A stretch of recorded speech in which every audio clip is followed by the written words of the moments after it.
The AUTARCH limited testimonies have been released into my KVK, and in this video I'll be going over everything to do with them, how you get them, what they can do for you, and what you actually unlock from them.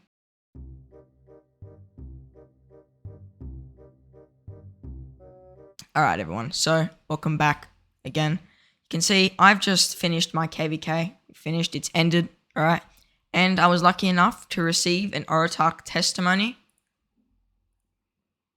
As you can see down here, not here, let's see, where is it?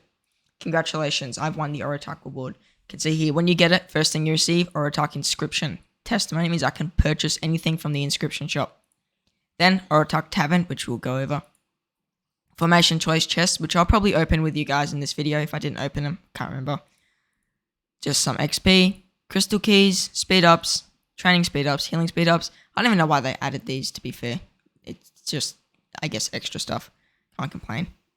Now, first thing, the AUTARCH testimony. If I go into my season shop in the Inscription shop, you'll be able to purchase any of these AUTARCH limited inscriptions. Keep in mind, you can only purchase these after your KVK has completely ended. So, in terms of what they do, I'll just go over them all real quick. First one, the Destructive Inscription. It just increases your normal attack damage and 10% chance to consume 100 rage, increasing the damage of that attack by 70%. This is actually fairly good. Now, the only issue is it's normal damage for rage, so it depends. This is very good rally skill.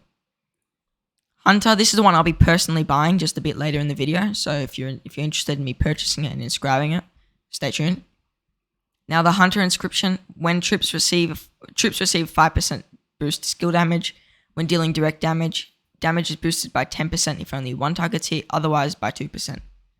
So first of all, flat 5% boost to skill damage, and then after that, if you hit only one target, you get 10% extra boost, and then if you hit more than one target, you get an extra 2% boost. Sharpshooter, you get 5% boost to ranged normal attack, and they have a 10% chance to consume 50 rage and increase the damage of the attack by 50%. So this is probably just slightly better than that Destructive Inscription, but it's only for ranged attacks, so it can be a bit messy there. Influential Leader, it just gained 5% faster rage, and normal attacks have a 10% chance to increase the attack of 3 nearby friendly targets, not including your own, by 15% for 3 seconds. Basically, this is just a very good buffing inscription. You just give your allies more attacks. Cocoon, this inscription is very unique, I guess. You increase your troops' skill damage resistance by 5%, that's already nice, but I'm pretty sure there's a base inscription for that. The normal attacks have a 10% chance to increase shield strength by 10% for 5 seconds. Cooldown of 5 seconds. So really this is only good if you're going for like a Heraclius garrison. Now this would probably be quite good. If you have a march with a Scholar's Coin, then possibly if you've got a good... I don't know how to say this, I don't speak French. If you've got a good scroll for the Hollow Square formation, then this would probably be good. Rich formation, Rich Inscription sucks, please do not buy it. Increase troop gold gathering speed by 25% for a season coin and a testimony, not worth it. The Enshamed, I think, something. This active skill just reduces the march speed of the current target by 20%. So that's great if you have like a Saladin Ethelfled, you're trying to keep that march speed low, trying to keep your opponent slow. This thing, it's a bit unique, but it's possible. In terms of these are just like base stats, like you get some increased attack, grant some more attack, increased troop damage, increased counter attack, increased march speed, increased defense, which isn't bad, and increased health. This health one's probably the best out of all these. Health, or probably maybe pulverize. This is normal attack, so attack and counter attack. So that's a pulverize or really robust is what you'd want to get if you do not have a testimony, because really every KVK, your one season coin, unless you get more, like you can see I got 3 this KVK, your one season coin should go towards getting one of these testimonies. Now the other thing with the testimony is the AUTARCH Tavern. So basically up to Boudica, so Boudica and onwards, I'll show you every commander on the screen now that you can get. So I chose to go for Heraclius and Henry just for the pure reason of there were no other good options for me, since I only use archers. Now the issue with that is you can't get any older commanders. The oldest commander you can get is not Boudica, I think it's Scipio. So that can be an issue for players. I wanted to get like Gilgamesh. But the rundown of what you can get: Heraclius, Barber, Margaret, Sargon, Tariq Ibn Ziyad, Joan Prime, Jan Ziska, Scipio, Flavius, Alexander Nevsky, Bertrand, I think that's his name, I can't really remember, Henry, of course, and then Boudica Prime. The lineup kind of sucks. But if we look in game here, when you actually use the Tavern, there's a chance you get a full Gilgamesh, a full Jadwiga, a full Cheok, a full Solomon, a full XY, a full Pakal, or a full Honda. So you get your 2 commanders, plus I presume these, how many commanders is this? Like 7 extra commanders. So it's a bit weird that you can't choose these guys for the increased probability. Like I would have gone Gilgamesh and Minotauri for the pure reason of I don't have a Minotauri and I want to work on Gilgamesh. But you can get the sculptures for all the other commanders. So you're guaranteed to get 3 legendary sculptures for the price of 3,600 gems, but it's not towards the commander you want necessarily. In terms of what this looks like, I might open one chest at the end of the video depending on if I want to spend my gems, which I just kind of purchased, so we'll see. The other thing that you get is, if we go into my inscriptions, not my inscriptions, my armaments, you get 2 formation choice chests that are legendary. This is fine for free-to-play players. For whales, you're just going to be buying the bundle anyways. Personally, I'm looking to improve my hollow square for my Boudica, so 3, 2, 1. Actually, that's rubbish. That's rubbish. Guess what? I got 2 pieces of trash. That's great. I'm so happy with that. See, I got this full infantry one I'm not happy about, and this one's pretty good. Now, in terms of how to get the AUTARCH testimony, if we go in here, AUTARCH list, the coalition which controls the Great Ziggurat at the end of the event will hand out 270 AUTARCH testimonies to its own coalitions. And then now they've added these new legendary, so 240 AUTARCH testimonies to its own coalition. Somehow we got 270. I guess we gave the legendaries to ourselves as well. And then 30 legendary testimonies to other coalitions. So we gave 5 to our other coalition because, we're super generous. I can check the list. There we go. Look at that. How generous we are. They have an extra testimony remaining. They should have used it probably in this alliance. Anyways, basically, they got the testimonies. We gave them out. So if your kingdom chooses to give you a testimony, then you'll be mailed it from the game at the end of the season, end of the heroic anthem. Everyone gets their testimonies. The event has to actually end, and then after that, it's 3 days for you to spend your testimonies in like the tavern. The tavern will be up for 3 days.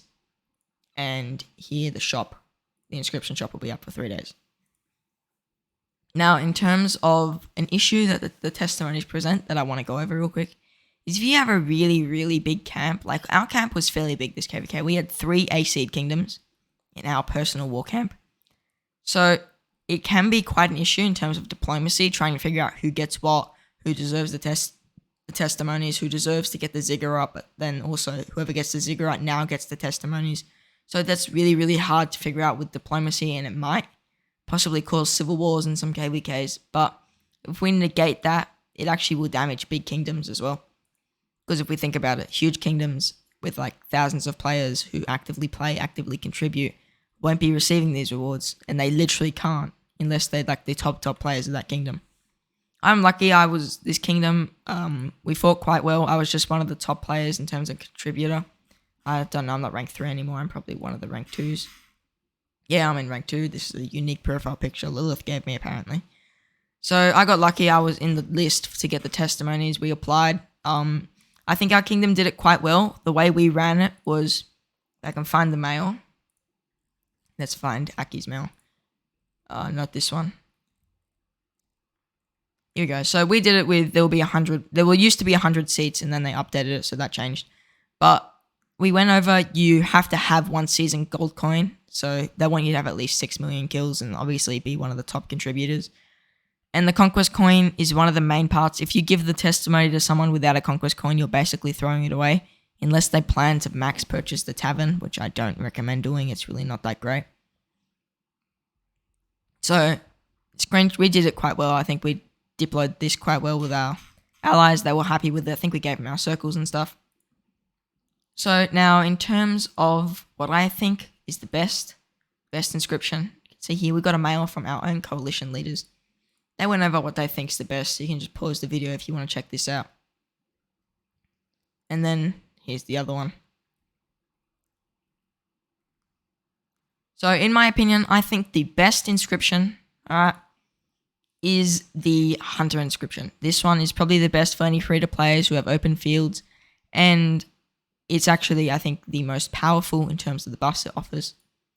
But one thing before I do purchase my inscription, when you buy the KVK inscription, they can only go onto the top left slot of your armaments. I guess you'd call this the scroll slot. You can see it's like the book logo. Only stuff from that book slot can go onto the armament. So I can't place that inscription onto, let's say, my shield here. That's just not allowed. It won't work. I can't place it onto my horn either. It can only be placed onto the scroll slot.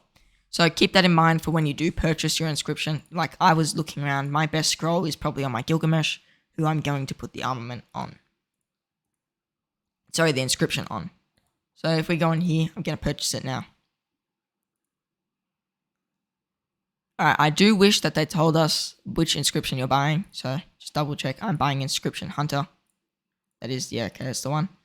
So they should probably tell you you are purchasing Inscription Hunter. You can only buy one item, blah, blah, blah. I am sure I would like to purchase that. There we go. Purchase the inscription. Now, if you're wondering how to inscribe the armament, I don't think it's too difficult last I checked. This is what it looks like in inventory. There it is. I'm pretty sure I can go, where's my Gilgamesh's inscription? There it is. Nope, I can't inscribe through here, so possibly through Gilgamesh's profile. Let's see. There we go. Inscribe. So I must be one of the first people to do this, to be fair. Giving a hunter inscription. 3, 2, 1. Inscribe. Oh, it tells you here, see? Reinscribe these inscriptions. This will replace... Okay, keep in mind, let's say right now, I'm going to go over this real quick before we inscribe it. Let's see, let's say I had the inscription for the like coin slot, Parthenon. The only issue is if I was to place that inscription onto this slot, as you can see, it's already got an inscription, it will override that inscription. So I will lose that inscription. Now, the issue with that is the main issue. Even if you think you might as well override it, if you have a double inscription, so I've got the Fearsome and the Fit inscription on my Henry, this is such a good armament.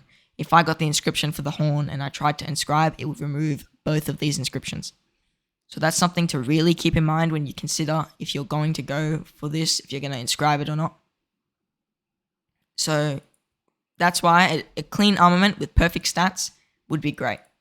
Now, of course, we've already spoken about in a previous video the transmutation feature on armaments that will allow you to change the stats on them. So if you inscribe an armament, if you get an armament, without the good stats, it's already got a good inscription though, then I guess you'll just have to wait for that system to come out to re-roll your armaments. Okay, so double checking, yep. Bam. Epics of the Olympia has now been inscribed. So, it's a different color. You can see there, that's the inscribed armament. It shows up on the Gilgamesh in like a legendary-ish color, since it is an AUTARCH inscription. Now, in terms of the Tavern, one last look at it, you only get 30 attempts. I would have purchased it if I could have chose 2 commanders that I wanted. I'm pretty sure this is probably, if you want most of these commanders, this is definitely much better value than going for like a Wheel of Fortune, just since this offers guaranteed legendary commander sculptures. Like literally, anytime you purchase it, 6,000 gems worth of sculptures is guaranteed. Just to keep that in mind. Anyways, just finish this video off. I'm going to go into here. Just going to show you the Gem Rush event. I purchased a few gems, as you can see. So every reward level. Alright, we're back. My internet crashed. It's ironic. So back in the Gem Rush, you can see here I purchased a few gems. I don't think I'll get to that 10,000 tier. I don't really want to spend more money. I was just refreshing my gem supply for the next third of a year. So you can see I got cool. Okay, I'm back again. My internet crashed again. So I was just saying I got a cool 12, 19, 23, 25 sculptures for my Gilgamesh, who I do plan on using next KVK. So you know what? Let's just put those in him right now. Perfect. 5. Okay, so we got him up to 4, 1, 1, 1. So back in. Okay, there we go. 4, 1, 1, 1. Gilgamesh's gear. It's not doing too good. So, overall, if you did enjoy this video, please do drop a like, subscribe. You have to. You can see Gilgamesh in the top right corner. He's watching you. He's going to force you to just subscribe and drop that like. You don't want to mess with that Gilgamesh, I can assure you. If you like guides like this, if you like the content I provide, please just do turn on the notification bell. If you have any questions, put them in the comments. I will respond.